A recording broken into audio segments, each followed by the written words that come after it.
Hello guys! Welcome back po sa ating YouTube channel, and for today's video mag-unbox na naman tayo ng panibagong smartphone.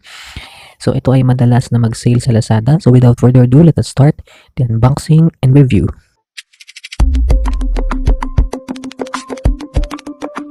Audio Jungle.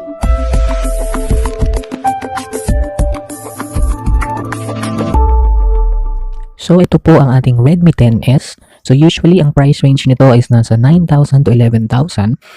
Pero ito ay isa sa mga bestseller ng Xiaomi sa Lazada at Shopee ngayon dahil nagsisale price ito minsan ng 5,000 to 6,000 lamang. So the color variant that we have is the Pebble White, at yung pinakamataas po na variant ng kanyang memory ang nasa atin, which is the 8GB of RAM with 128GB of internal storage. So, opening the box po, makikita natin, bubungad sa atin yung kanyang receipt from the seller. Yan, makikita nyo. And susunod na dyan yung ating unit itself. So, makikita nyo dyan yung kanyang key specifications, yung 64 megapixel quad camera, 6.43 AMOLED dot display with dual speakers, MediaTek Helio G95 at 33 watts of fast charging with 5,000 mAh of battery. Sa kanyang smaller box, makikita natin nandyan yung kanyang safety information, warranty card, quick start guide, yung kanyang pin ejector at yung free na jelly case. So medyo okay yung jelly case niya, medyo makapal. And lastly po, sa ilalim ng box, makikita natin na nandito yung kanyang USB Type-C to USB Type-A na cable at yung kanyang 33 watts na fast charging brick. Take note na ito ay European plug, so kailangan po natin ng adapter. So ito na po yung ating Redmi Note 10S. So as you can see, manipis siya. Very elegant and bagay siya sa mga maliliitang kamay. It's 179 grams and 8.3mm yung kanyang thickness. So magaan siya, komportableng hawakan. It also has an IP53 dust and splash resistance na rin siya. So isa sa pinagmamalaki ng phone na to is yung kanyang display, although wala siyang higher refresh rate, naka-stay siya sa 60Hz. And updated na rin yung kanyang MIUI version. Wala naman akong bugs na naranasan. It's 13.0.12. And 8GB yung kanyang physical RAM plus 3 yung kanyang extended RAM. So for the cameras, meron itong 64 megapixel na primary shooter, 8 megapixel na ultra wide at 2 megapixel para sa macro at depth sensor. So sa kanyang front camera, meron naman itong 12 megapixels. And sa video po, supported nito yung up to 4K resolution at 30 FPS.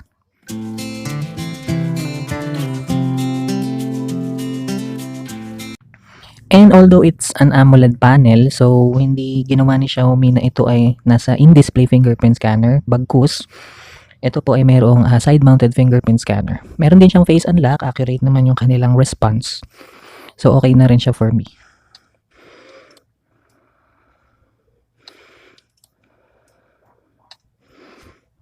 For the benchmarking scores natin, so Geekbench lang yung napagana ko sa kanya, ayaw gumana. As of now, nung Antutu, ayaw mag-download ng 3D Bench. So, ito na lang yung Geekbench niya. Sa single score, merong 510 at sa multi-core score, naka 1,747 score siya. So, for the battery and draining test, so this phone has 5,000 mAh of battery capacity. And frankly speaking, sa mga nagamit ko na mayroong 5,000 mAh of battery, medyo hindi ito makunat.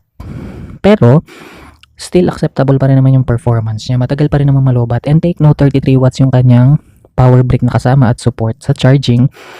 That's why hindi kayo mamumblema. So, mga more or less 1 hour lang siya mag-charge.